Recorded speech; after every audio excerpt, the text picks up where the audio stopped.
What's up guys, it's Rowan here from AOSTV.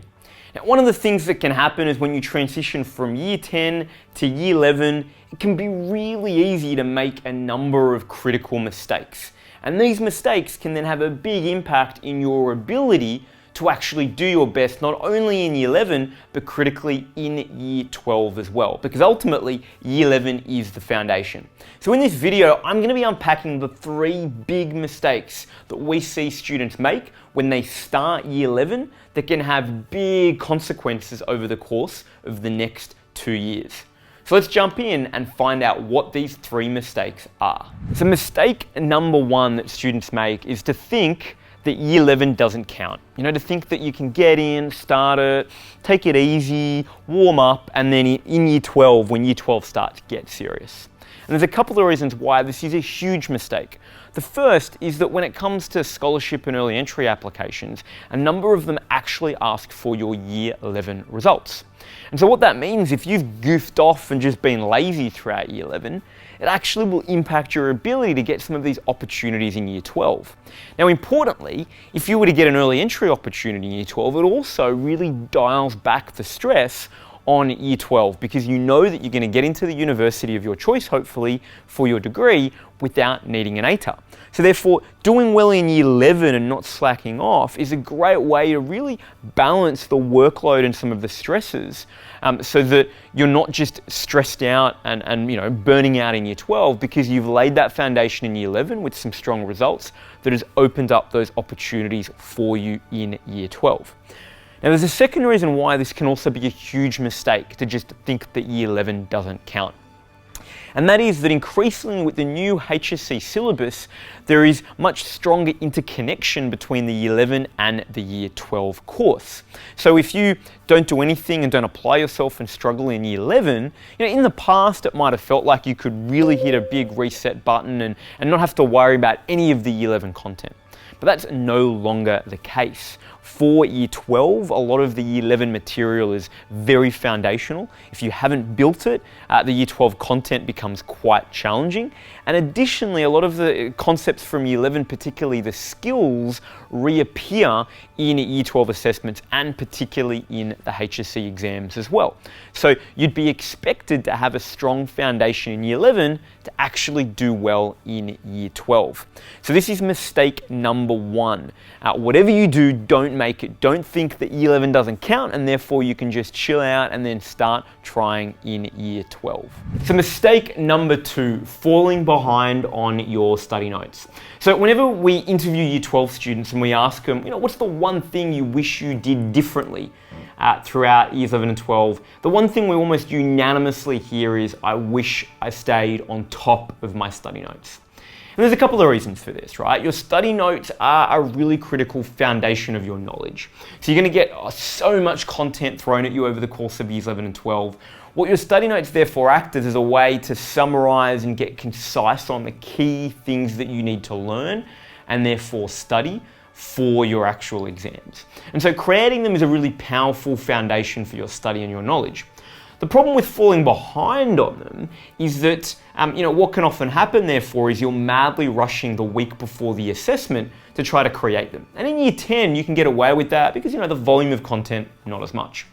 In year 11, it grows. In year 12, it grows even more. And so what often happens then is instead of doing actual study, doing practice questions and practice papers and applying the knowledge, students get stuck in actually just writing their study notes out and completing them, or they just skip that step entirely and start to do practice questions. And both those have poor implications.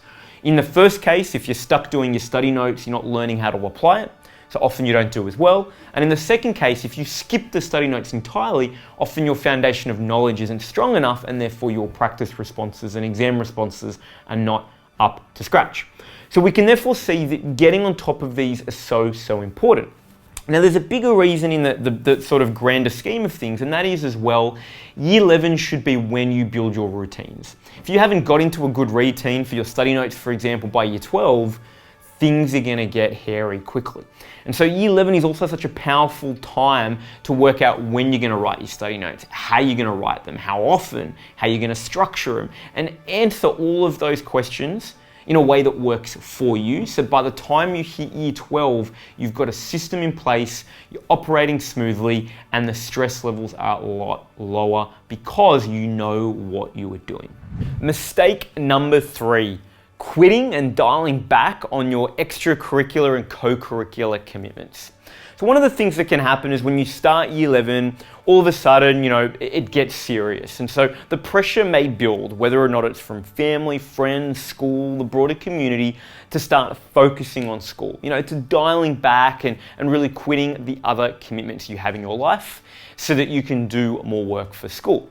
And while a lot of this may be well-meaning, this can actually be a huge mistake.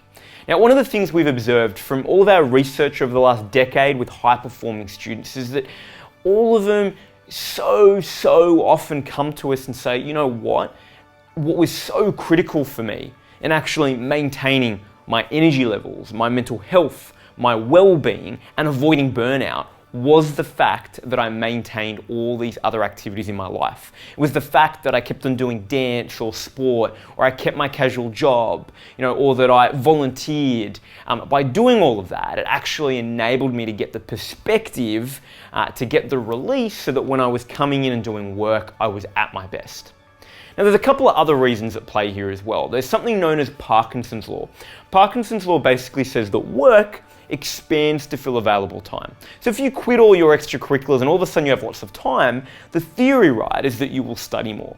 But in fact, what Parkinson's law explains is that you end up just procrastinating more. The work that you have takes longer to do, and so you don't actually get more done, you just do the same amount of work in a longer period of time. And that was certainly something that we've seen as well from all of our interviews with high-performing students who had so many commitments. They all sort of shared that by having those other commitments, it forced them to use the time they had highly efficiently and to stay focused so they would get more out of their time. Now, a final reason why this is such a mistake is that ultimately, research also shows, from some leading universities particularly, that, actually keeping these other commitments in your life, exercising, playing sport, music, also improve your cognitive performance. They improve your memory, right? They improve your ability to stay focused academically. That's going to be huge because ultimately years 11 and 12 is an academic journey that you need to make. So, mistake number 3 is to quit all of these. Instead, what we recommend is use year 11 to actually work out how you manage them. To work out what your plan will be for your study each week, how you'll schedule these activities in, how you'll balance them with your study commitments. So that then when you start year 12, you have a plan, you know how to do it, and you can maintain these commitments so you don't burn out, you stay healthy, and importantly, you also operate at your best academically. So there you have it, guys. They are the 3 big mistakes that we see students make when they start year 11. If there's anything we can do to support you on your journey throughout years 11 and 12, whether or not that's academically and helping you with some subjects you're grappling with, or more holistically from a mentoring point of view and helping you get motivated, get that study routine in place, deal with the stress or the anxiety that comes, apply for early entry and more, get in touch with our team at AOSTV. Leave us a comment below or head to our website at aostsmart.com.au. Otherwise, have an incredible day and make sure you hit the subscribe button because we're going to bring videos like this every single week.